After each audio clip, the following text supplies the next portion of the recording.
And eventually my boss, who was a very lovely Cameroonian lady, they were pretty racist too, and she kind of just, I was like distraught over it. Yeah. It's like, it's horrible. It's like, I have to be here every day, and they're just relentless with it.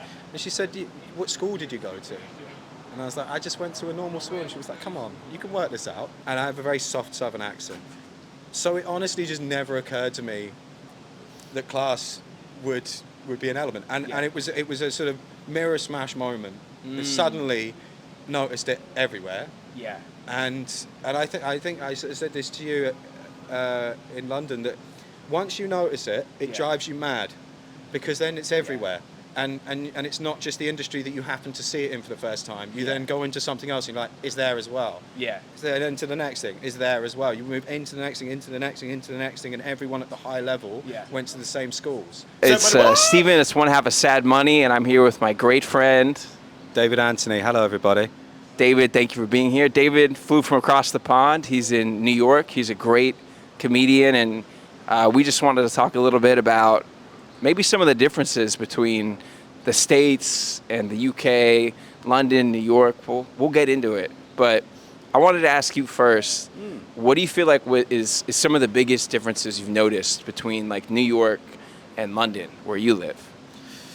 I think it's the culture of positivity, and people actually like encouraging you to do things. Okay. Is something that to most British people is very alien. We don't necessarily want our friends not to succeed. Yeah. But it is a little disappointing when they do it before you. And when your friends succeed or people around you succeed, I think the American mindset is very much, I will also succeed at some point. Yeah. It's almost like them succeeding means you think, oh, so that's the sign that like I too will also ascend. As in the UK, it just means like, oh, okay, well, we won't see this guy anymore. He's gone into a higher, well, we're not going to see him. It's just like, there isn't the same feeling of people wanting to drag you down. Gotcha. But also, I was thinking about this the other night of like why New York might have sort of developed a sort of different and grander culture within itself than most other cities. And I think it's because I was looking out the other day at the skyline. I was in Williamsburg and I'm looking out at the skyline, the whole thing, and it's at night. So you could everything, and there's something about the way that the city is built and the way that it's on an island and that it's all built up. Yes. It means you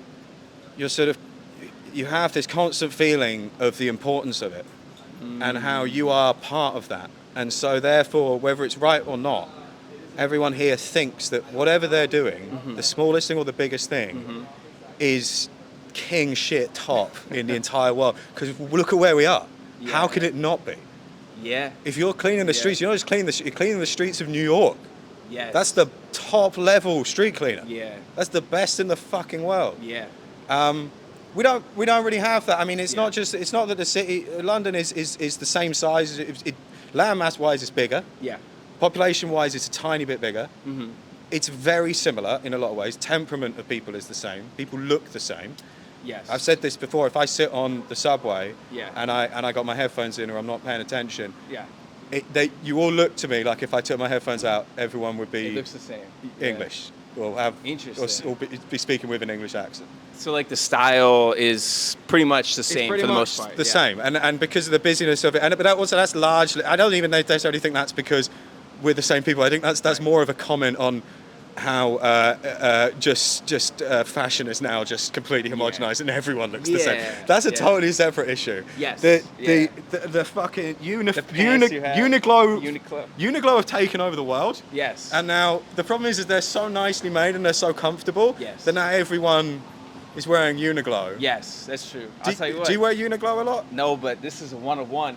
You Yeah? can't get this anywhere. So is it? I don't know where this is from. This is all thrift shop stuff, but these are Uniqlo. Yes. Oh, those are Uniqlo. I'm not going to show you my underwear, but that's Uniqlo as well. Uniqlo. Sometimes I'll be looking at myself and I'll be like, the whole thing. Yes. Yeah. And what's funny about that is you see people that are also just dressed in Uniqlo, always straight men. Right. And then, Right, and it's just top to bottom. Yeah. And like, I've had this several times because I'm a bald man that keeps a bit of facial hair, and often I wear a white Uniqlo t-shirt and like pale Uniqlo jeans. Yeah.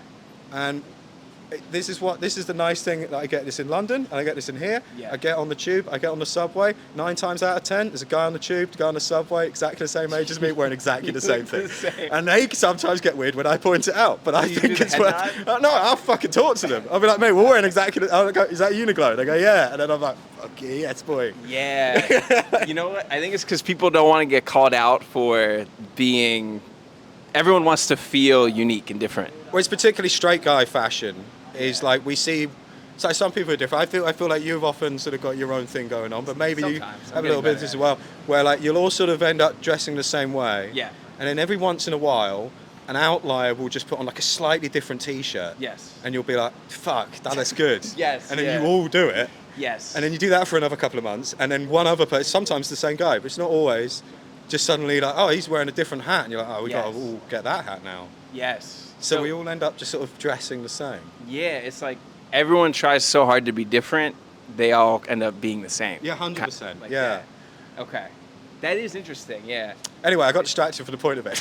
No, it's good. Point of it is, I think, London and most other cities don't have that same feeling of this is the top level. Yeah. And I think that's also a double-edged sword because it is just a city full of people.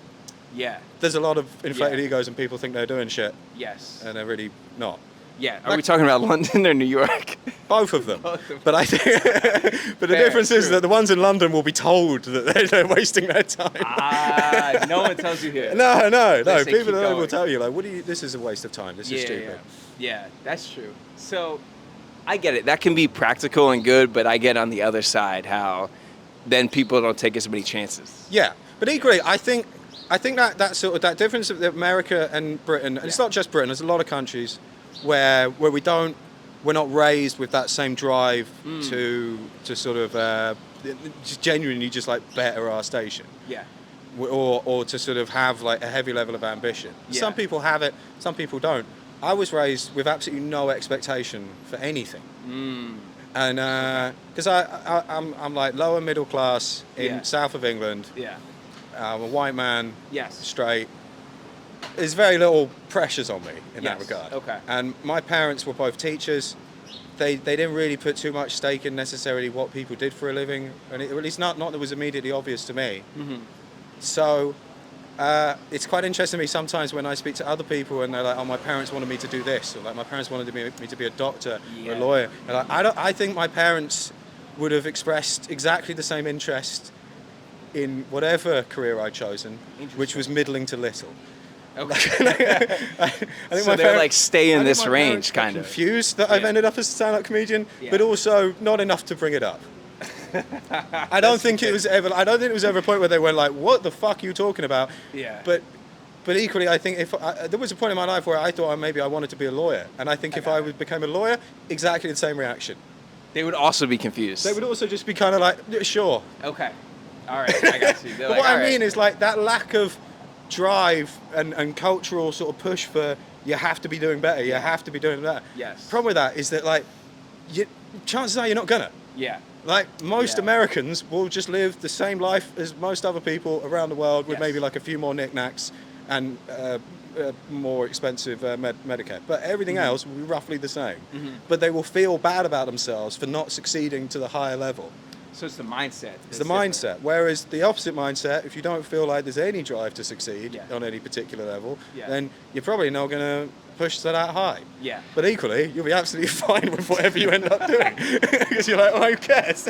I see like the benefit. I see the pros and cons of it now. Yeah. I understand it better. Okay. By the way, I don't think that's true of everyone in Britain at all. I think there are a lot of immigrant people, a lot of immigrant communities, which at this point in the UK, I mean, that's like third or fourth generation. Yes. Who still have that drive because their parents or the grandparents or the great-grandparents came to the country for a better life, and so you still have that.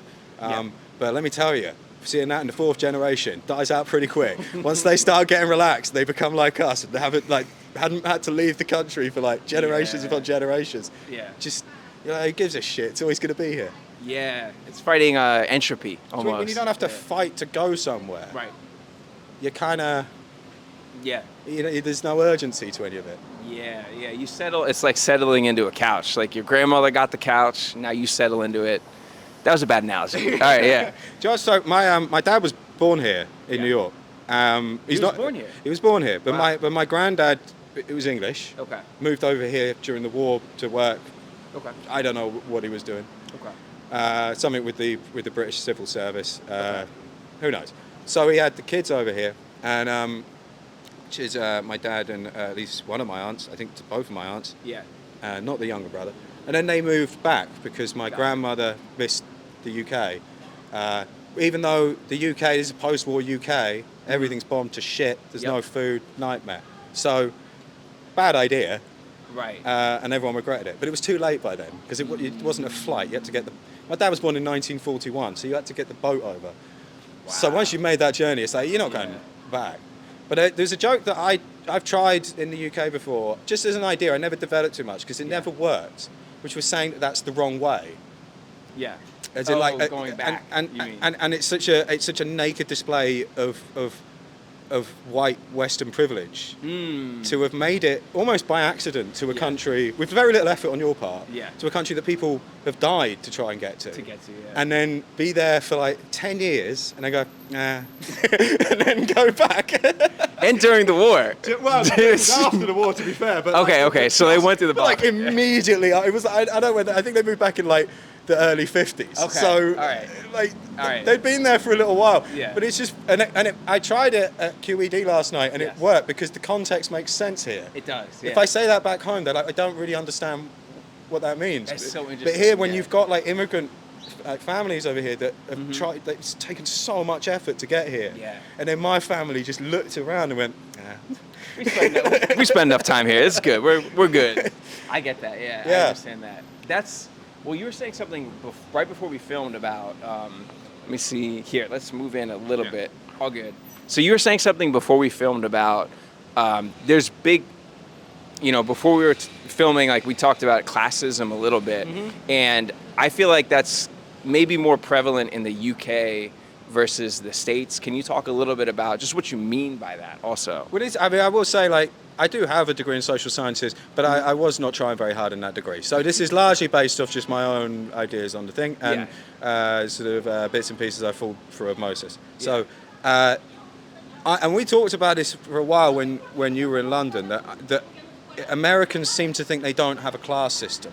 Correct. Yeah. Which is a total nonsense. Yeah. You absolutely have a class system. And if anything, you have a more honest class system than we do. Because your class system has some elements of ours, because there were people that came over here way back in the day from England and they pulled that idea over. Yeah. And they still wanted to be aristocrats in the US. Yeah. Right? But it is largely based on money. Yeah. And power and what you control, and but it's families that have built it up largely within a generation or two, because there's just not that history to it. It's only a few hundred years old. Our class system is based off. The roots of that go back to the medieval period. Right. So it's a very different thing because it's not really based on money. It is, but it's not. And this is the thing that is sort of the most frustrating thing about it.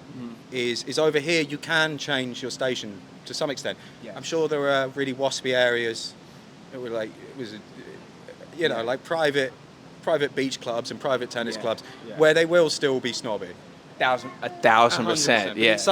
It's almost like a sort of weird little subculture in itself. Yes. Yeah. And it doesn't really relate to sort of the broader social structure. So you can just make money and build yourself up. And in this country, if you don't have money, you're working class. Yeah. Or you're even lower than the underclass. Yeah. If you have a bit of money, middle class. If you have a lot of money, you're the upper class. Yeah. And then there's an elite beyond that is just terrifying regardless. Yeah. R1 is the same 3 levels with an underclass and an elite above it. But the difference being is that it's not relating to finance. Okay. If you are earning a little bit of money, but your roots are still working class, you are still working class. If you're earning millions, but your roots are still working class, you are still working class. It's kind of like contentious within that. Some people would argue you're not. Yeah. But that's a misunderstanding of the system, because it's based off culture, not the actual finance of it. Okay. You're born into it. That's where you get in the UK. You sort of famously get like landed gentry Okay. Nobles. I mean, Land of gentry. landed Can you gentry. explain that? Yeah. As in you have the gentry is someone with a title. Okay. And that can be lots of different things, and it doesn't necessarily mean that you're landed gentry. You can be gentry in a smaller way. If you're landed gentry, it means your family owns land and has owned that land for a long, long time. Interesting. So that's where you get earls, that's where you get counts and viscounts. We don't really do counts in the UK, to be honest, but like that's where you get all those titles. Here, NYU would be land of gentry. They've owned all of this for a long time. The thing is, you kind of do have landed gentry here in a way, but the term wouldn't really make sense because we're talking hundreds of years, whereas you just don't, no one's owned the land for that long. So it wouldn't really make sense. You totally still have it. Yeah. I mean, I'm sure like every bit of this land here is just been bought up already. Yeah. Or stolen. Yeah. Well, land in the UK is very interesting as well, and how it links into class system. So as I said, like you could be upper class, not really have very much money. Right. You could be upper class living in a crumbling castle that your family's owned for hundreds of years. You can't afford to keep the heating on, but you still have it. Interesting. You know, and it's still everything you own is like at the time was top level shit, but is now falling to pieces. Yeah. You know, you've got like a suit that was like beautifully made Savile Row, but like 60 years ago, and it's like got full of holes and stuff like that. But it's still Savile Row. Yeah. Me personally, my family, my mum's kind of more working class. My dad's sort of middle class. But neither of them, like, I mean, they're both teachers. They're not like, it's not that they're not like ambitious people, but not in that way. And so we're kind of like just on the lower level of it. Got it. I think most people on the outside would look at me and sort of think roughly working class, but I'm not. And if I'm in the UK, I just know I'm not. I couldn't claim it. But financially, 100%.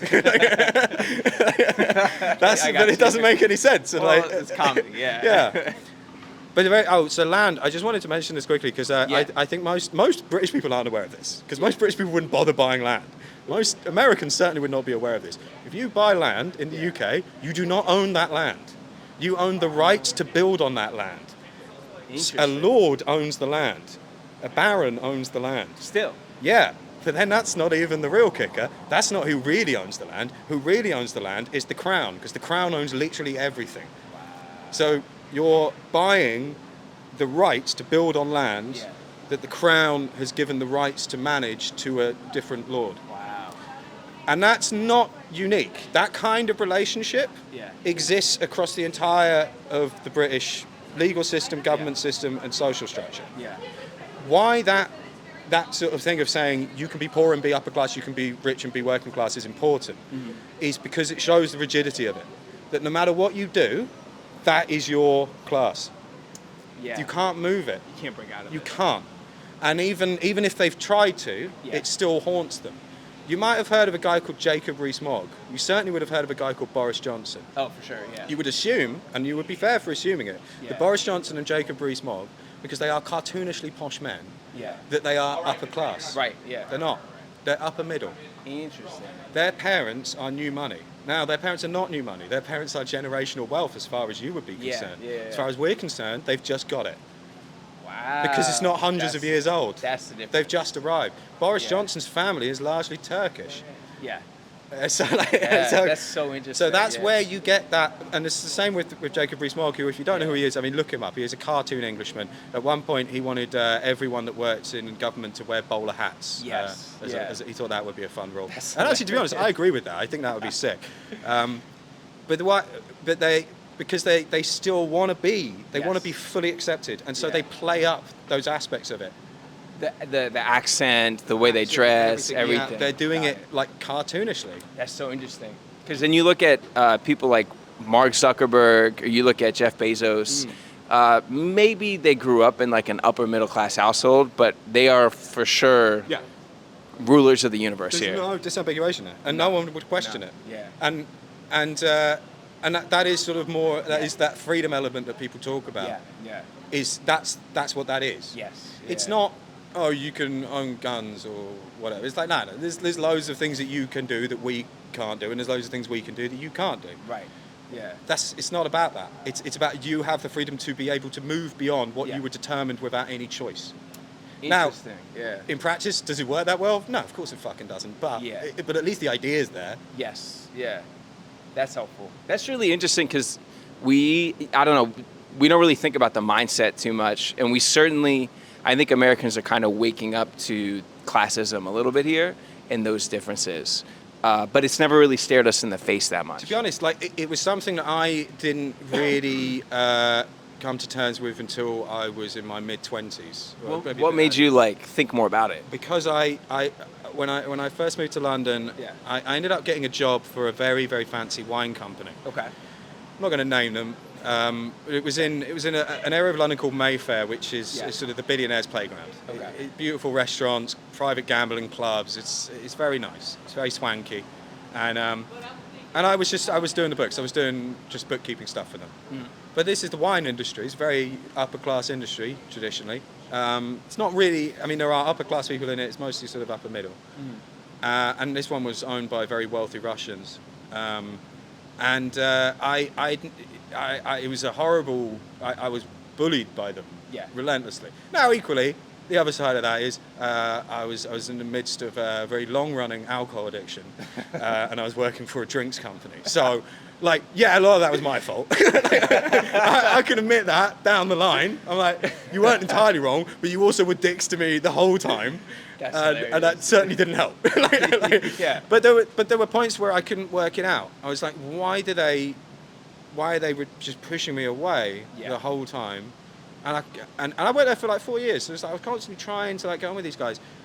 And eventually my boss, who was a very lovely Cameroonian lady, they were pretty racist too, and she kind of just, I was like distraught over it. Yeah. It's like, it's horrible. It's like I have to be here every day, and they're just relentless with it. And she said, "What school did you go to?" And I was like, "I just went to a normal school." And she was like, "Come on, you can work this out." Mm. But it was the first time really, because as I said, I'm like lower middle. Like it's a nothing. It's like no one. Yeah. You can go to the upper class things, and no one's like, "Who's this oik?"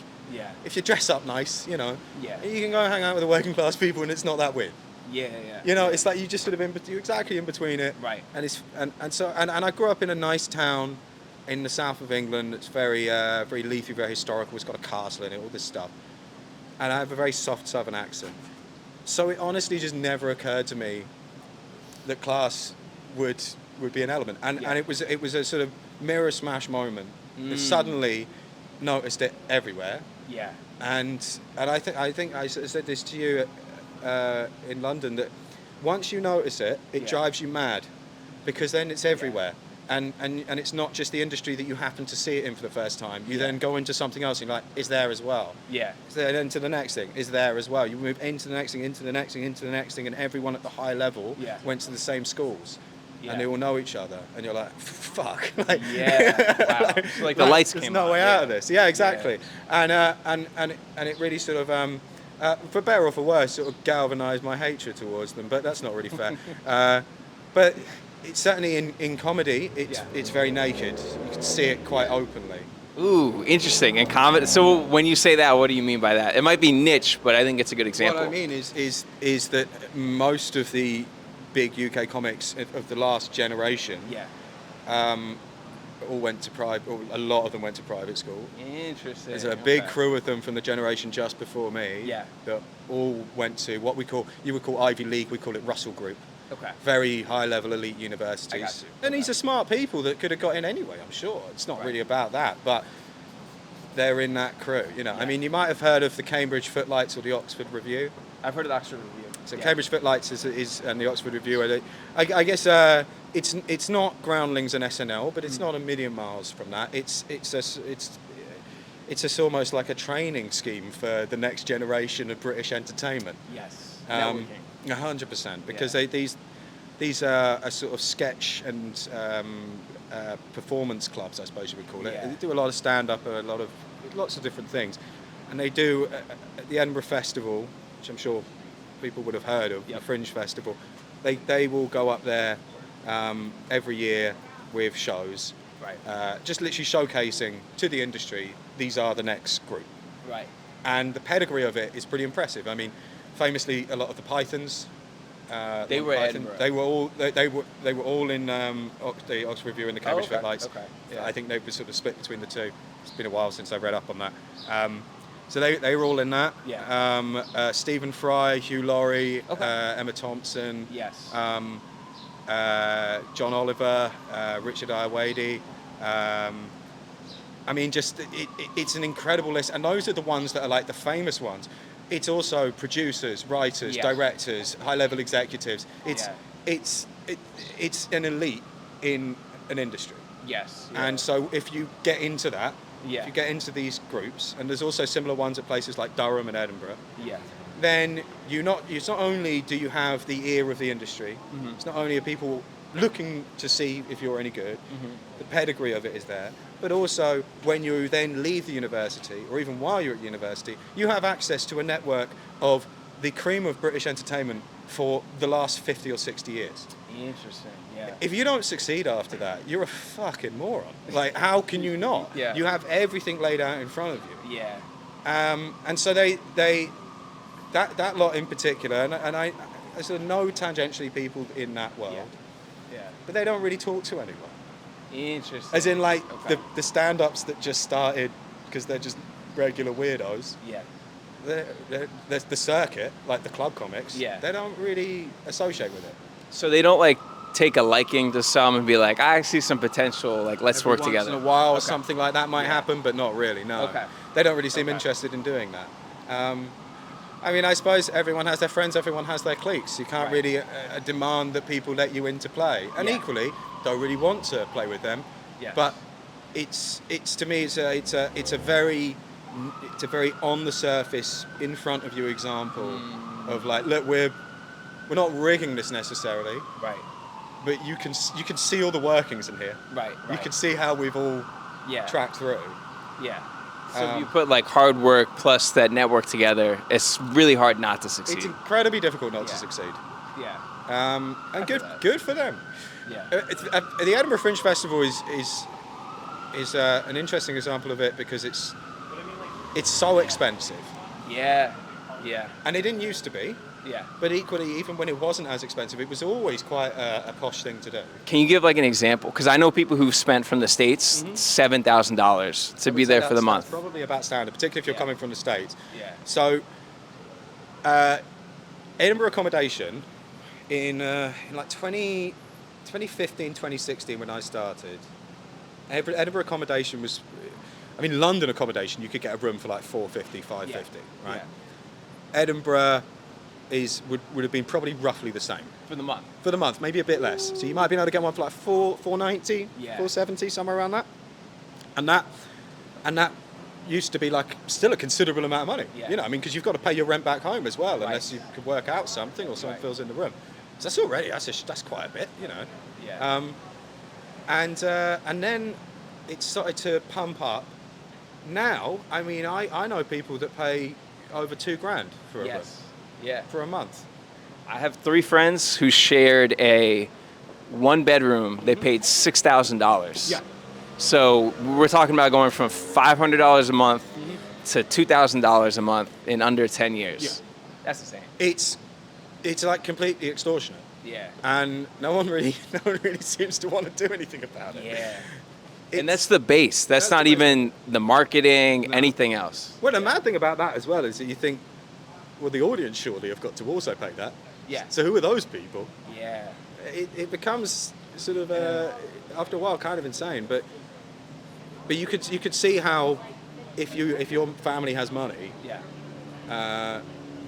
you know, it's like, I'm sure they've got a great job on top of that as well. But it's usually like if your family's got money, then they can lend you the money or just give you the money to be able to do that up front, and also would probably have the money again next year to do the same thing. Yeah.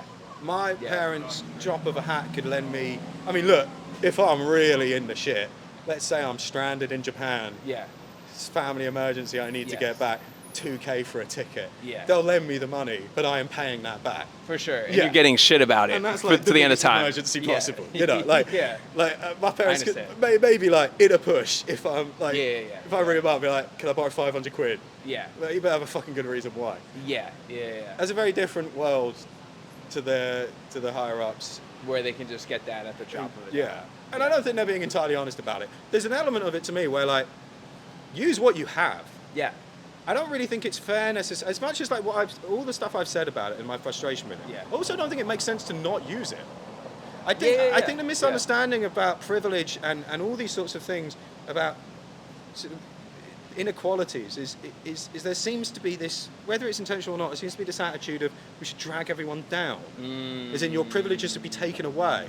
It's like, no, that makes no sense at all. You want what they have. Why don't we all have what they have? Yeah. Obviously, that's a very easy thing to just say. Yeah. So I feel that with these things, it's like if you went to Cambridge, like good for you, it's not easy to get in, even if you're really wealthy. It's not easy to get in. Yeah. Clearly, a smart person, and the people that I know that are in that sort of higher up crew, it's like they are smart people, Right. educated people, and to like use what you have. Yeah. But there is a level of it where you can't help but feel disgusted by it. There's someone, and I won't name who it is. If we weren't being filmed, I would 100% name who it is. I'll ask you afterwards for sure. But there is a guy. I think anyone that knows anything about UK stand-up will know exactly what I'm talking about. There is a young guy. Yeah.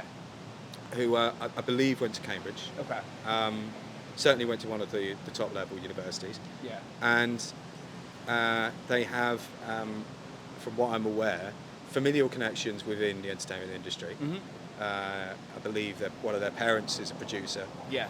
A lot of money available. And they did a big Edinburgh show. They hadn't really done that much beforehand. Yeah. You know, I mean, Yeah. I'm pretty active around London. Yeah. I know most people. It's weird. It's not as big of a scene as New York. So it's Yeah. like if you don't know people, it's unusual. Yes. Yeah. So if you've been in it for a while.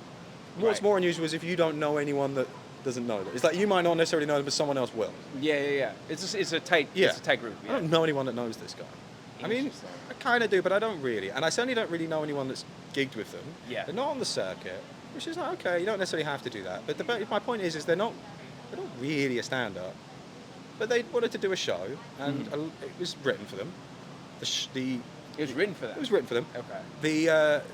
From what I've been told, it's Yeah. partly why I don't want to say the name as well, because it's like, this is purely just gossip. I got you. But it's good gossip. And then from what we've all ascertained is that the familial connections made it so that they had Broadway songwriters, West End songwriters, but Broadway songwriters yeah. writing the songs that appear in it. Yeah. It's a huge production. Yeah. It got a load of great reviews, people saying it's the best show of the year. Everyone I knew who went to see it said it was absolute shit. But this is the bit that grosses me out, is that the sum that I've been told, and I trust this sum, is Yeah. that they spent around 30k on promotion, just promotion, for the Edinburgh show. Wow. That's Like, insane. That's like what my mum was making at the height of her career as a teacher. Yeah. Without any additional income that she had to do on top of that. Yes. Yeah. And you just spent that on your vanity project. Yeah. That's when it becomes disgusting. Yeah. You're like, use the connections, use what you have. Like, Yeah. even use the money to like do it, but to like force something Yeah. in that big of a way for your own ego, Yeah. and to not even have the decency to start at the bottom Yeah. and work your way up properly. Yeah. But I think, and there's a couple of other people that are similar to this that you could point out, again, naming no names, where their parents are elites. Yeah. There's one person in particular thinking of where their father is a hugely pivotal figure, maybe not a name that most people would recognise, but a Right. hugely pivotal figure Well in connected. geopolitics that has affected all of our lives, Yeah. that I will definitely explain after this. Yeah. They do stand-up, and I wouldn't say they're terrible, but would they be as successful? I know this person. I know that. Yeah, you know. Yeah. Would you be as successful Yes. if it wasn't for all of this? I got you. Yeah. If you'd started in the way that we started, would you be as Yeah. successful? It's difficult to say, Yeah. but certainly it feels like, and I think this is the reason why it's that thing I mentioned earlier. If you turn and Yeah. every industry, every area you go into, they're at the top. Yeah. We're just using comedy as an example Comedy because is we're an in example it. because Yeah. it's the world I Yeah. live in, and it's the examples I know the best. But it's every single one of them. And I think Yeah. I think what it is that if you are in these upper Yeah. classes, Yeah. the UK or the US, Mhm. if you are going into any kind of industry, any kind of profession, or whatever you choose to do with your life, Yes. you kind of have to do it to the top level. Yeah. Because if you don't, Yeah. then the whole thing is shown to be the scam that it is. Because then it's like, well, there's no inherent quality that you have. Yeah. Like maybe you have better breeding, maybe you have, Yeah. like, you know, better education and all this stuff, and that certainly will help. Yeah. But base level of intelligence is the same across the board, I would say. Right. And if you are, let's say, you wanted to be a cheesemonger and you're born into these high level families, you have to be the greatest in the world To make that happen. and you will use every bit of resource and everything you have available to get to that point. Because if you don't, then everyone can look at it and go, oh, well, you're just the same as the rest of us. Yeah. So why do you get this? Yeah. And that's when I see That's the when I see this kid that has spent so much money and time in it, and the show ended up being produced on HBO by A24 as a special. Oh, wow. And I watched the special and I was like, it's supremely well done. I mean, people have put a lot of work and a lot of effort into this. Yeah. It looks great. The narrative of the show is clear and consistent. The kid's a good actor. Yeah. It's not stand-up at all, Right. which is whatever. It doesn't have to be if you don't want it to be. But what that is, above all, is a petulant kid that decided what they wanted to do, and then because of their station, had no choice but to do it at the highest level possible, when you can see it on their face that they know they don't know what they're doing. They're terrified because they know that they're completely fake. Yeah.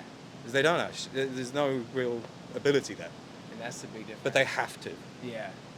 That's probably they feel the pressure from how they grew up also 100%. to do that. I feel like that is a big because like if we look at I guess the States or like the New York comedy scene, I think a good example, and this is a good story by the way, like it's a good outcome. So I'm gonna use names because it's good. So Hannibal Buress famously, he ran a show at the Knitting Factory when he was getting big, blowing up, the best show on Sunday nights. Everyone was there. And it was kind of like a melting pot. Every comedian would be there. So like there was one day famously, Colin Jost was there. He was on SNL. Colin Jost went to Harvard, has connections from that, which is totally fine. He saw Michael Che on the show. Michael Che is like a projects kid. He grew up in the projects in the city kid. And Colin reached out to him. He's like, I really loved your set. Could you submit to SNL, right? And then submitted, and then he became a writer. The rest is history. They worked together. But that's one where it's like, maybe it's like not as insular, or someone sees the talent here, and then it leads to like a great outcome for everybody, to where it's like, oh, okay, each person sees their own strengths and they kind of work together. I don't know. Well, I think it's also because as it's a class system based largely on finance, and to some extent like just sort of ability and skill. Yeah. So that feeling of like intimidation of like someone in a different station wouldn't be there as strongly. But that being said, I think that's probably more a testament to Colin Jost being probably like a quite honest person in what he's looking for. Awesome guy, Yeah, because that's quite. I think that's it's very almost altruistic in a way to just pick someone up and just be like, I think you're really good. He saw the talent. Yeah, I think like it's a mix of you hear about someone and then he saw it in person. He's like, I gotta at least ask. It does seem over here, and it might be just a lot of this stuff is always sort of grass is greener, but it does seem over here, particularly within stand-up, and it may be the same in other industries, that people are more willing to just be like, see someone and be like, oh, that was fun, come and open for me. Yes. And that doesn't really happen, certainly not in London. Everything is much more controlled by the agents. Okay. And so usually if someone's opening for you, or you're opening for someone, it's because you're on the same agency. I mean, oftentimes they will be friends as well, but it's kind of, it's like they use that opening thing as a way to track people into the agency system, into the quote-unquote industry. Do you feel like social media is flattening all that now? Because I kind of see that a little bit. No, and I think people are completely misunderstanding what's going on there. Yeah. I think what happened with social media, and it happened with podcasting as well, is that these are new things. Very new. When things are new, when they're a frontier, the first people that are there, it's the ones who are doing it. Right. After that gets established, once the frontier has been tamed, then the capitalism comes in, and suddenly the new people can't just turn up and control things. When things like the gold rush were happening at first, it was just whoever turned up. Yeah. But then once the actual mining had started, Yeah. once sort of everything needs to be done professionally and properly, Yeah. once you can see that there's provably money to be made, Yeah. you don't get the chance anymore. And Too quick. when people talk about, oh, it's egalitized it hasn't for two main reasons, right? So first and foremost is that the people that it puts forward, some people have slipped through. Yeah. But for the most part, the people that have come through it and have made it successfully would have also have done that in the old system. Interesting. Okay. 100%. Yeah. It's not like people go, oh, there's no gatekeepers anymore. First of all, gatekeepers are a good thing. I don't know where this fucking idea came from. You can just let everyone through. Yes. No. Yeah. Curation is a thing. Yeah. You need to make sure that proper talent and proper ability Yeah. is put forward if you Yeah. can. Or just whatever fucking sells. That could also work. But there were always routes Yeah. for people to show off their charisma and to make it big. Yeah. And it used to be a different route than it is now. It's exactly the same It's thing. the same thing, I feel like. The reason why it's not egalitarian is because it used to be that things were done on a local level. It used to be that if you could be good in a big city, right? Yeah. And you were the king of that city. Right. Now, king of that city, it doesn't fucking matter. No. If David Tell was starting now and not doing the social media as he currently does it, Yeah. he would be beloved in the scene. 1,000%. Yeah. No one would care beyond that. Yeah. He probably could still make money and just do it and enjoy doing it In his city. Yeah. in his city. Yeah. But it wouldn't go beyond that unless he was willing to partake in the whole nonsense. Yeah. And the reason why is because you are no longer competing at a local level, you're all competing at a global level. Everyone can see the same thing. Yeah. I mean, I don't know about you, I get loads of reels from Indian comics. A lot of them I think are really good. Yeah. And that scene is like blown up massively. So we're also seeing them. Yeah. They're also competing for our clicks. Yeah. Everyone is at the same time. Yeah. It's one thing if you're competing on like a local level and you can feel good about your accomplishments in that state, because Yeah. that's really where most people can sit. Most Yeah. people can do the local level, and that's good. And when Yeah. I say local, I mean even like domestic, like you're big in the US, you're big in the UK, you're big in Yeah. Japan, whatever. And like that sort of makes more sense. Right. Everyone's competing on a global level. It's way too fucking difficult, and the actual level of spaces available are the same as the local level. The level of attention that any one person can have is Yeah. probably like 10 comics at a time, Yeah. 10 musicians at a time. Because you're not going to watch 10 stand-up clips in a day. I mean, if you do, God bless you. But I mean, yeah. I watch like 8 specials a day because I'm a freak, but like, and I think that's largely Yeah. why modern living, in particular, like Yeah. modern urban living, has driven us all to become these sort of anxious, unsatisfied people. Yeah. And oh, sorry guys. It's all right. We're just going to cut it out. It's not a big deal. I think. So anxious. Sorry. What you Well, saying? I think the feeling of inadequacy is unavoidable when you're doing that. Yeah. When you're putting out something, Yeah. and the example I always like to use is like, Because you're thinking about the view count, who's Yeah. going to share it, all of that stuff. Yeah. it'd be one thing like my mum bakes cakes, right? Yes. She doesn't as much anymore. When she was working for a cafe, she baked cakes. She put the pictures online. Yeah. But now the expectation is, even though she's just a woman in Yeah. England making cakes for a cafe, Yeah. putting them online to show people what the cake of the day is. Yeah. The expectation is that that's done to get clicks, it's done to get followers for the account, it's done to get this, it's done to get... Yeah. And it isn't, and shit, that's not why she's doing it. Yeah. But that feeling will be unavoidable. Yeah. Yeah. And so everything That's you do feels like it's not good enough. Yeah, I don't know. One thing I've started to do mentally is like I separate art from social media, and I kind of go, if I'm putting this online, I really don't treat it as art. No. I kind of treat it as something completely different, so it doesn't affect what you want to create. But I think that's It's hard. bad. Yeah. And I get what you're saying by that too, by the way. I think this is all terrible, Yeah. by the way. Yeah. I think the way that it's all breaking down is terrible. Yeah. And that's not just because I don't really do much on social media. I don't really care to. Yeah. It would be nice to have big numbers because then Yes. people take you seriously. Yes. But outside of that, I wouldn't like it. Yes. And when I see people Which is also a new concept. I Yeah. just don't like it. Yeah. But I obviously, we're in comedy. I have a lot of friends that have massive social media followings. Yeah. And they constantly have to feed it. And I feel like for me personally, if I Yeah. got to like 100K, I just would stop. Yeah. I just wouldn't want to do it anymore. Yes. Yeah. And so that sort of to me is like, well, then I shouldn't do it. Yeah. Because Yeah. I don't want to be stuck in that thing. But then there's other... To constantly feed the machine. I have all these weird theories on it, and I don't know if they make sense, but they make sense to me. That like, it's lowered the bar of expertise Yeah. across the board. Yeah. It's like the the sort of podcastification of talent. You don't have to be an expert. You sound confident. Exactly. Yeah. But because you know as well as I do, you've Yeah. seen people that you watch them live and they're like, this isn't that great. I'm not even going to say fast shit, it's just not that great. Yeah. It's Yeah. whatever. Yeah. But they clip it up really well. Right. And it looks, Yes. you watch it on the clip, you're like, oh, this looks fantastic. Right. You know. Or vice versa. You have people you know are amazing. Yeah. It just doesn't translate. You just can't clip it Yeah. up. Yeah. Will Hit cannot be clipped up. Yes. Shout out Will Hit. Yes. And Yeah. Steve Gerrard. I would love Steve to be viral. Steve, they loved him on the channel. Yeah. Like that some type of people stuff. just don't film Yeah. well like that, and it's Yeah. disappointing. And you can't. I guess you can't just like get bitter about it. It's No. what it is. You Yeah. can't do anything about it. It's Yeah. just what it is. But if you look at something like boxing, right? Boxing used to be like an actual sport. Yeah. Used to be people That's a great trained analogy. for years, their whole Great lives, analogy. since they were babies, to be boxers. And Yeah. it was a huge deal. Everyone loved it. The level of expertise, when you hear old guys talking about old boxers that they love, there's such like fine detail about it, real dorky stuff. Yeah. But there was like a genuine art to it. Yeah. Now, it's fucking KSI and Logan Paul fighting each other.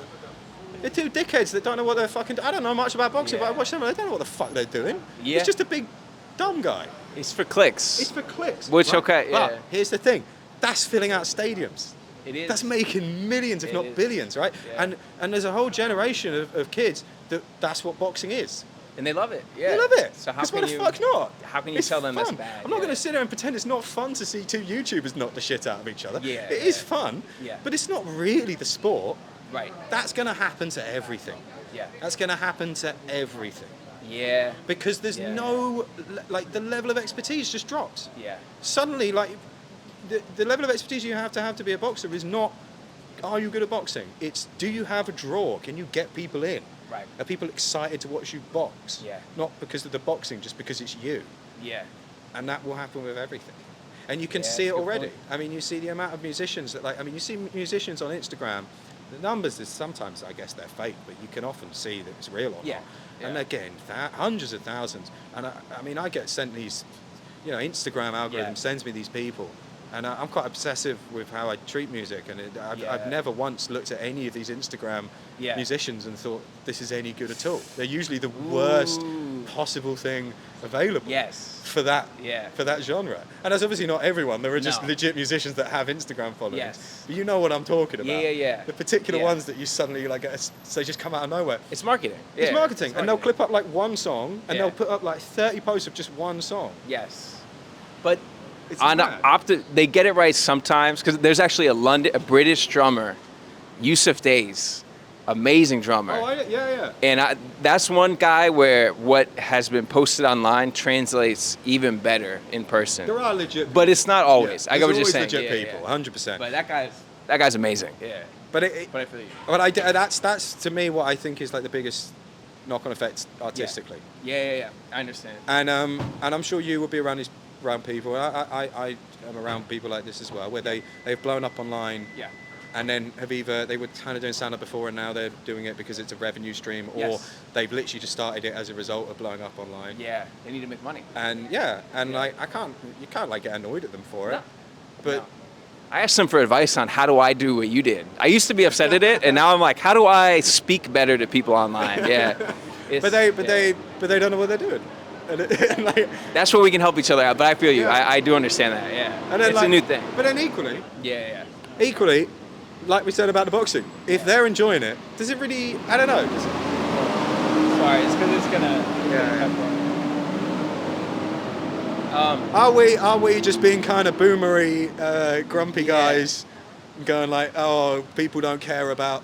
People used to play their instruments. It's like, are we doing that shit? Probably No. a little bit, but we're just analyzing what's different. 100%. Yeah, But I feel like that has happened. Yeah. That, like, It has. Yeah. People don't really care if you can actually do the thing. Because what I was going to say about like comics that blow up online that weren't really doing it before. Yeah. There was a lot of people that are blowing up online that just know how to do it. Yeah. But when they don't know how to do it, people are going to their show because it's the famous person from Instagram Yeah. or TikTok, and then they enjoy it. Yeah. Says, who the fuck are So it's fine. Yeah. Well, So- yeah, it's It is finding your audience to some degree, I guess. what But an impossibility. the one thing that I guess my biggest criticism of social media is as the viewer, you don't get paid. And as the person posting, you don't get paid. And if you get paid on Instagram, it's a penny. Yeah. Like it's nothing. From So what I understand, yeah. Facebook will pay you. They do, but it's so low. Yeah. And it's like compared to how things traditionally are. YouTube is for sure the best. But they kind of force you to find other revenue streams. And you have to put together a show or find a way to get people off the platform. So it's almost like the gold rush analogy. They have like the pickets and the shovels, and they're the ones making the real money. And everyone else is just supplying everything for free. Well, the reason why that gold rushing is because it's the same thing happened with podcasting. Yeah. Where at the beginning, it was random shit. So random. It was so random, and even through to like I mean, like Come Town was probably like the last big, just coming out of nowhere. Yeah, and that's a real show. It's a real that show. wasn't a that's a real show. Look it up. Don't look it up. It's really not for everyone.